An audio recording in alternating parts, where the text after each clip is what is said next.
अस्सलाम वालेकुम। चूँकि आज रमज़ान का महीना है, आप सबको रमज़ान मुबारक हो। रमज़ान में कुछ चीज़ें चैलेंज होती हैं, ख़ासकर कुछ लोगों को, यानी कि जिनको डायबिटीज़ होती है, तो उनको कुछ डोज़ एडजस्टमेंट करने की ज़रूरत होती है, या कौन-सी डाइट सेलेक्ट करनी है, जिसमें आपको डायबिटीज़ कॉम्प्लिकेशन में ना चले जाए।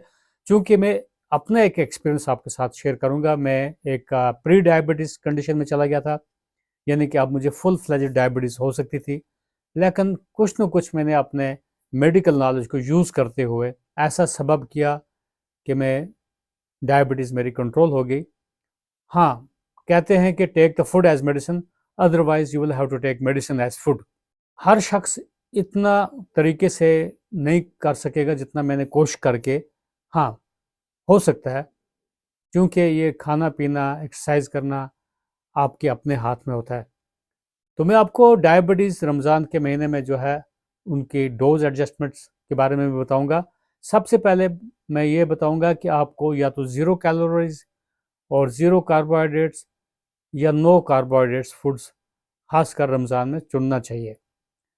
क्योंकि कुछ फूड्स हैं, जैसे मैं आपको बताऊँगा, मीट, चिकन, फ़िश वग़ैरह जो है, अंडे हैं, मशरूम है। कहने का मकसद है कि उनमें आपको ज़्यादा कार्बोहाइड्रेट्स नहीं होंगे। इसी तरीके से कुछ सब्जियां हैं, बंद गोभी, फूल गोभी वगैरह जो हैं, या ब्रोकोली वगैरह है, शिमला मिर्च से लेकर टमाटर हैं, प्याज है। बाकी जो अंडरग्राउंड ज़मीन के नीचे की जो चीज़ें हैं, जैसे आलू है, आपको मूली, गाजर वगैरह है, उनमें भी तकरीबन शुगर होती है। लेकिन देखा गया है कि जो काली गाजर है, तकरीबन उसमें कंपेरेटिवली शुगर कम होती है। तो मैं आपको ये बताऊंगा कि नॉर्मल फास्टिंग ब्लड शुगर जो होती है, तकरीबन 70 टू 100 मिलीग्राम होना चाहिए। जब मैंने देखा, अक्सर मैंने मॉनिटर किया, मेरा ब्लड शुगर 100 टू 125 मिलीग्राम पर डेसीलीटर चला जाता था फास्टिंग, और खाना खाने के बाद मेरा तकरीबन 170 180 तक चला जाता था। तो विद द रिजल्ट मुझे क्या करना पड़ा कि यस, मैं प्री डायबिटिक्स में जा रहा था। क्योंकि प्री डायबिटीज़ की डेफिनेशन भी ये है, अगर आपका फास्टिंग ब्लड शुगर 125 मिलीग्राम पर डेसीलीटर से कम हो, या खाना खाने के बाद 199 मिलीग्राम पर डेसीलीटर से कम हो, तो आपको, इसके अलावा अगर साइंस एंड सिम्टम्स हैं, जैसे पॉलीयूरिया, पॉलीडिप्सिया, पॉलीफेजिया, प्यास ज़्यादा लगना, पेशाब ज़्यादा आना, थकावट हो जाना, भूख ज़्यादा लगनी, तो उसका मतलब है आपको शुगर की तरफ जा रहे हो, यानी कि आपको डायबिटीज़ डायग्नोज होने की तरफ जा रहे हो। फास्टिंग ब्लड शुगर अगर 126 मिलीग्राम पर डेसीलीटर से ज़्यादा होगी, और खाना खाने के बाद 200 मिलीग्राम पर डेसीलीटर से ज़्यादा होगी, तो उसका मतलब है, इसके अलावा जब साइंस एंड सिम्टम्स हैं, तो उसका मतलब आपको फुल फ्लैजेड डायबिटीज़ है। तो आसान है, एवं डायबिटीज़ को भी आप प्री डायबिटीज़ या डायबिटीज़ जो है कंट्रोल कर सकते हो। विल पावर होना चाहिए, नॉलेज होना चाहिए। वो मैं आपको आगे बताने की कोशिश कर रहा हूँ कि रमज़ान के महीने में डायबिटीज़ को कैसे कंट्रोल किया जाए, या डोजेस कैसे एडजस्टमेंट की जाए। पहले तो मैंने बोला कि अगर आपको लो कार्बोहाइड्रेट्स फूड मिल जाएंगी, तो वो सबसे बेहतर है। अदरवाइज़ अगर ऑलरेडी आप डायबिटीज़ मेडिसिन ले रहे हो, तो ये बात याद रखने की ज़रूरत है, जब भी आपका ब्लड शुगर 70 मिलीग्राम पर डेसीलीटर से डाउन चला जाए, तो एक लाइफ थ्रेटनिंग कंडीशन हो जाती है, इसको हाइपोग्लाइसीमिया बोलते हैं। तो उस सूरत में आपको अपना रोज़ा तोड़ना चाहिए, और आपको वो खुराक खानी है जिसमें ग्लूकोज हो। सिंपल, आप शुगर ले सकते हो, कोई मिठाई ले सकते हो। तो मैं आपको बताऊंगा जो हाइपोग्लाइसीमिया के कुछ सिम्टम्स हैं, और भी मेरे एक्सपीरियंसेस हैं, मैं आपके साथ शेयर करने की कोशिश करूंगा किसी नेक्स्ट वीडियो में।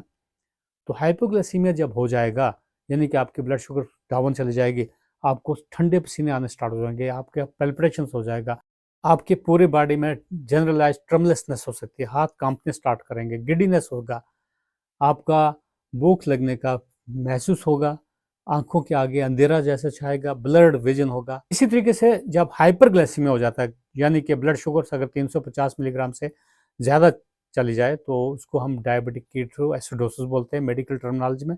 इसमें हाइपरऑस्मोलर कोमा में पेशेंट जा सकते हैं, यानी कि 350 मिलीग्राम पर डेसीलीटर से ज़्यादा है, तो आपको फिर भी रोज़ा तोड़ना है, फिर हॉस्पिटलाइज होना पड़ेगा।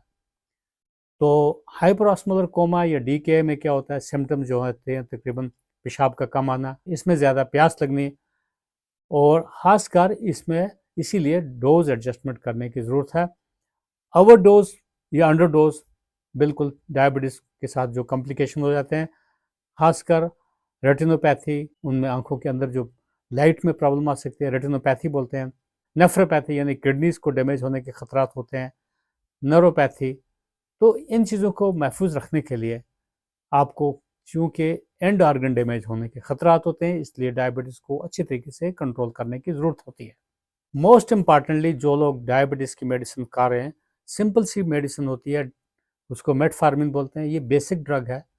ये कुछ लोग इवन पीसीओडी के लिए, ओबेसिटी के लिए, उनके लिए भी इनको खाना पड़ जाता है। इसका साइड इफ़ेक्ट कुछ नहीं है, यानी कि ये ऐसी मेडिसिन है, इसका हाइपोग्लाइसेमिक इफ़ेक्ट नहीं होता है, ये एक बेसिक ड्रग है। लेकिन सिमिलरली इसको भी टाइट्रेट करना है, डोज़ एडजस्ट करना है रमज़ान के महीने में। इफ्तारी के टाइम आपको डोज़ ज़्यादा लेनी है और सहर के टाइम डोज़ कम लेनी है। इफ्तारी के टाइम इसलिए ज़्यादा डोज़ लेनी है कि आपका टाइट ब्लड शुगर्स रहेगा, और साथ-साथ में आपको अगर हाइपोग्लाइसेमिया तो वैसे होता नहीं है, अगर हाइपोग्लाइसेमिया के चांसेस होते, तो आप बिल्कुल कुछ न कुछ खा लेते हैं, पी सकते हैं, क्योंकि उस टाइम आप कॉन्शियस हैं, होशियार होते हैं। ऐसे ही आपको कुछ मेडिसिन्स होती हैं, अगर आप वो खा रहे हैं जैसे विल्टाग्लिप्टन, सिटाग्लिप्टन, टेनलिग्लिप्टन या लिनाग्लिप्टन, इनको हम DPP-4 इन्हिबिटर्स बोलते हैं, यानी कि डाइपेप्टाइडल पेप्टाइडेस रिसेप्टर एगोनिस्ट बोलते हैं। ऑल्दो इन मेडिसिन से भी आपका ब्लड शुगर्स डाउन नहीं करते हैं, ये एक किस्म का स्टेबलाइज कर सकते हैं, लेकिन हाइपोग्लाइसीमिया नहीं करते हैं। ब्लड शुगर डाउन करेंगे, लेकिन हाइपोग्लाइसीमिक सिम्टम्स डालने की कोशिश नहीं करते हैं ये मेडिसिन। ऐसे ही SGLT2 इन्हिबिटर्स जो हैं, जैसे डापाग्लिफ्लोज़ोन है, एम्फाग्लिफ्लोज़ोन है, कानाग्लिफ्लोज़ोन है, ऑल्दो ये हाइपोग्लाइसीमिक के रिस्क क्रिएट नहीं करते हैं। मोस्ट इम्पॉर्टेंटली जो आगे मैं बताने की कोशिश करूँगा, कौन सी ड्रग्स हैं, स्पेशली सल्फोनाइल यूरियाज, खासकर ग्लिमिप्राइड, ग्लिक्लाजाइड, ग्लिपिजाइड, ये हाइपोग्लाइसीमिया कर सकते हैं। इसलिए रमज़ान के महीने में hypoglycaemia is a killer. Ramzan के महीने या तो अपने डॉक्टर साहिबान से डिस्कस करके ये मेडिसिन आपको डिलीट करनी है, अल्टरनेटिव मेडिसिन रखने की ज़रूरत है। तो एग्जैक्टली रमज़ान के महीने में एटलीस्ट मैं बताऊंगा कि ये ना ली जाए तो ठीक है। हाँ, इफ्तारी के टाइम ले सकते हैं, लेकिन सहर के टाइम अगर लेंगे तो दिन के टाइम आप कुछ नहीं खाओगे तो आपका हाइपोग्लाइसीमिया सडनली खतरनाक हो सकता है। दोबारा मैं बताऊंगा, अगर आप वाकई मेटफॉर्मिन ले रहे हैं तो मेटफॉर्मिन का डोज भी एडजस्ट करना है, क्योंकि इसके साथ हाइपोग्लाइसीमिया वगैरह होता नहीं है। तो ऐसा करना है कि 70% मेटफॉर्मिन आपको इफ्तारी के टाइम लेना चाहिए और 30% ही सहर के टाइम लेना चाहिए। वो प्रेफरेबली अच्छा रहेगा। प्रोलॉन्ग्ड हाइपोग्लाइसीमिया या हैवी डोज लेने से कहीं हाइपोग्लाइसीमिया तो होता नहीं है इनसे, लेकिन एक डोज मेंटेनेंस करने की ज़रूरत है। जैसा कि अगर आप मेटफॉर्मिन 500 मिलीग्राम सुबह शाम ले रहे हैं, तो ऐसा करना चाहिए कि 750 मिलीग्राम जो है इफ्तार के टाइम लेना चाहिए और 250 मिलीग्राम सहर के टाइम ले लेना चाहिए। ऐसे ही अगर कुछ सल्फोनाइल यूरिया अगर ले रहे हैं, जैसे ग्लिमिप्राइड है, ग्लिपिजाइड है, ग्लिक्लाजाइड है, तो इनकी डोजेस जो हैं, बिल्कुल इनको, इन मेडिसिन को रमज़ान के महीने में या तो स्टॉप कर लेना चाहिए या बिल्कुल मॉडिफाई करने की बहुत ज़रूरत होती है, क्योंकि हाइपोग्लाइसीमिया ये कर सकती हैं। Hypoglycaemia is a killer.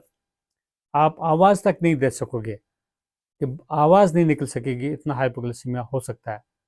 आप मूवमेंट नहीं कर सकोगे हाइपोग्लाइसीमिया में कि जाके मैं कुछ ना कुछ ग्लूकोज वाली चीज़ खा लूँ। क्योंकि मैं बताना चाहूँगा कि हाइपोग्लाइसीमिया अगर किसी मेडिसिन से इफ्तारी के टाइम हो जाए, तो आप कुछ न कुछ कॉन्शियस होते हैं, कुछ न कुछ आप खा सकते हो। हाँ, अगर हाइपोग्लाइसीमिया सहर के टाइम हो जाए या सहर के बाद हो जाए, अर्ली मॉर्निंग पे हो जाए, तो वो आपके लिए चैलेंजिंग साबित हो सकता है, क्योंकि आप रोज़ा भी नहीं तोड़ोगे। कहीं न कहीं विल पावर स्ट्रांग होती है, आदमी सोचता है नहीं रोज़ा रखा जाए। तो लेकिन एग्जैक्टली आपको सोच लेना चाहिए कि डोजेस को एडजस्ट करना है, अपने डॉक्टर साहिबान से डिस्कस करेंगे। आज तो यूट्यूब के थ्रू आपको बहुत सारी इंफॉर्मेशन मिलती रहेंगी, अगर आप यूट्यूब या फेसबुक को प्रॉपरली हम यूटिलाइज करेंगे तो बहुत सारी चीज़ें हमें बेनिफिशियल साबित हो सकती हैं। ऐसे ही अगर आप, कुछ लोग इंसुलिन ले रहे हैं, तो इंसुलिन का क्या है, ह्यूमन मिक्स एक्ट जो लेते हैं 30-70, उसमें क्या करना चाहिए, 70% जो इंसुलिन का डोज है वो शाम के टाइम, इफ्तारी के टाइम लेना चाहिए और 30% सहर के टाइम लेना चाहिए। वो भी आपको ब्लड शुगर्स को मॉनिटर करते रहना चाहिए रिपीटेडली। अगर आपका ब्लड शुगर 70 मिलीग्राम पर डेसीलीटर से ज़्यादा डाउन चला जाए और साथ में science and symptoms of hypoglycaemia हो, तो आपको उसी टाइम रोज़ा तोड़ के आपको खा लेना चाहिए कुछ ना कुछ, खासकर ग्लूकोज वाली चीज़ें। 30 ग्राम कहीं कार्बोहाइड्रेट्स ले लेना चाहिए। अगर आप रोज़ा भी रखना चाहते हो और इंसुलिन भी लेना चाहते हो, फॉर एग्जांपल आपको 40 यूनिट्स इंसुलिन ले रहे हैं, उसमें क्या करना चाहिए, 30 यूनिट जो इंसुलिन है वो इफ्तारी के टाइम ले लो और 10 यूनिट तकरीबन सहर के टाइम। इसके साथ भी आपको ब्लड शुगर्स मॉनिटर करते रहना चाहिए। हाँ, कोशिश ये करना चाहिए जो कम्प्लेक्स कार्बोहाइड्रेट्स हैं वो लेना चाहिए, खासकर सहर के टाइम। एवन बिल्कुल राइस जो है वो भी चलेगा, लेकिन आपको 50% लेना है। अगर आप लो कार्बोहाइड्रेट्स डाइट लेंगे तो आपको तो चावल भी नहीं खानी, रोटी नहीं खानी, ना गंदम की रोटी ना मक्की की रोटी, दोनों से शुगर राइज होती हैं। 19-20 का फ़र्क होता है। तो एग्जैक्टली आपको प्रोसेस्ड फूड्स नहीं लेने चाहिए, फ्राइड फूड्स नहीं लेने चाहिए, जंक फूड्स नहीं लेने चाहिए। Take the food as medicine. आपकी ब्लड शुगर्स बिल्कुल नॉर्मलाइज हो सकती है। आप बिल्कुल नॉन डायबिटिक कंडीशन में जा सकते हो अगर आप प्रॉपर फूड को इनटेक करेंगे। तो ख़ासकर मैं बताऊंगा, अगर आप ज़ीरो या लो कार्बोहाइड्रेट्स फूड्स चूज़ करेंगे, आपका डायबिटीज़ बिल्कुल कंट्रोल रहेगा। हाँ, पानी की मकदार या बबरी बिल का पानी तकरीबन एसिड जो है, चिया सीड्स वगैरह आपका सैटिस्फाई देंगे, तो आप वो चीज़ें ज़्यादा ले सकते हैं। तो फाइनली मैं बताऊंगा, आपका रमज़ान जो है अच्छा गुजरे, डिजीज़ फ्री गुजरे, खासकर आपका डायबिटीज़ कंट्रोल होता रहे और बिल्कुल कॉम्प्लिकेशन जो डायबिटीज़ की होती हैं वो ना हो।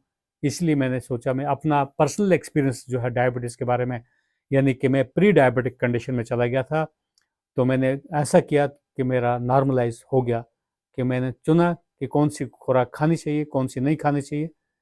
सो एन बॉक्स में, कमेंट बॉक्स में आप मुझे क्वेश्चन पूछ सकते हैं, मैं आपको और जानकारी देने की कोशिश करूँगा। इसी इन्फॉर्मेशन के साथ मैं आपसे ये इल्तिजा करूँगा कि take the food as medicine, otherwise you will have to take medicine as food. तो आपके रमज़ान शरीफ अच्छा गुजरे। All the best. खुदा हाफिज़।